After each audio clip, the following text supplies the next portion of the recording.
Америкчууд Монголын эзэнт гүрний тухай 10 баримтыг онцолжээ. 13 дугаар зууны үеийн Монголын эзэнт гүрэн Чингис хааны байлдан давал дэлхийн түүхтийн чухал хамгийн судалгааны талбар байсаар ирсэн.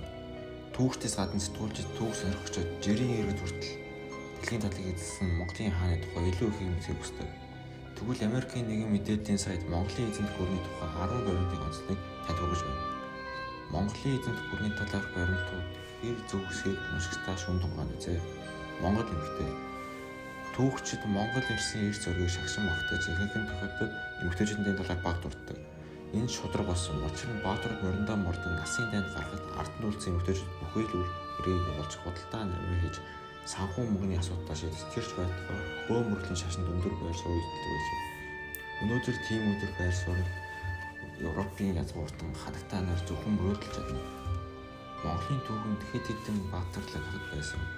Чингис хааны нас барсны дараа охид болон Берүүд нь Монголын эзэнт гүрний хүчрэг хаттыг байр суурийг эзэлж байсан түүхтэй. Хүчрэг хаттны хамгийн алдартай нь Мантхой юм. Тэрээр чадварлаг дайчин бөгөөд байлдааны тагтд байж. Мантхой хат нь Чингис хааны нэгэн адил Монголын овог аймагуудыг нэгтгэхийн төлөө амьдралаа зориулсан аж. 2. Өртөө холбоо. Монголчууд төрөлхийн эрэл хайгуус нүүдэлчин хүмүүс юм. Тиймээс толгойгч нар хоорондын харилцан холбоо том асуудал байсан юм. Гэхдээ тэр энэ бэрхшээлийг туршуулж чадсан. Тэр үедээ дэлхийд атаж өртөөний онцлог болгож байна.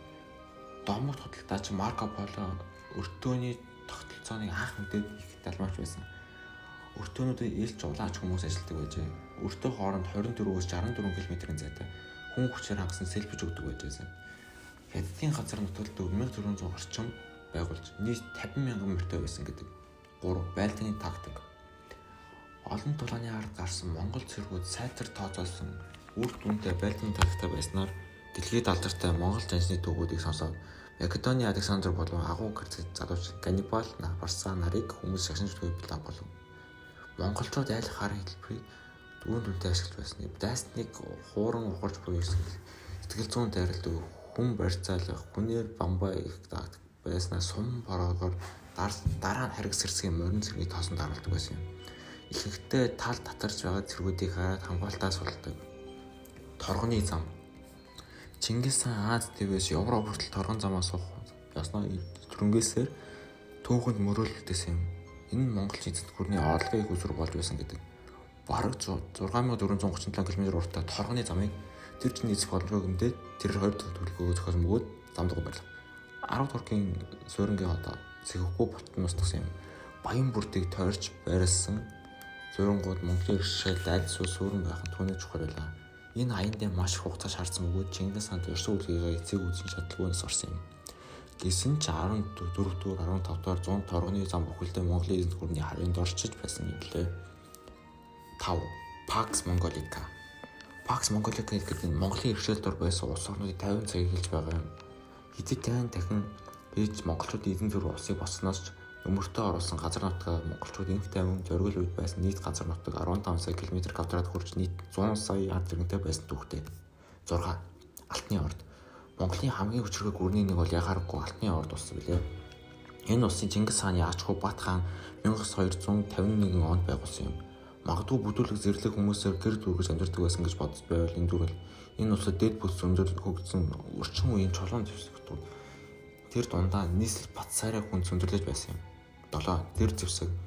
Байглаасаа нүүдэлчин тусдаа монголчууд морин байлдаанаас гарсан ажээ.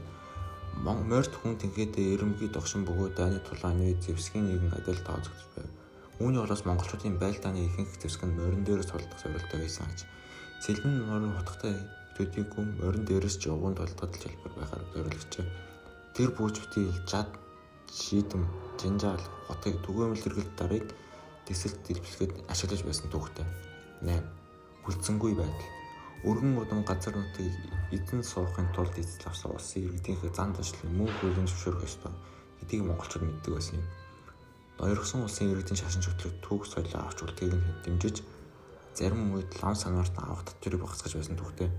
Монголчууд шашин чөтгөлийн тал дээр нээлттэй байр суурийг санддаг байсан төдийгүй ч энэ тэдний хувьд эзэлж байсан улсаа 50 замаар өсгөхөд нөлөөлж байжээ.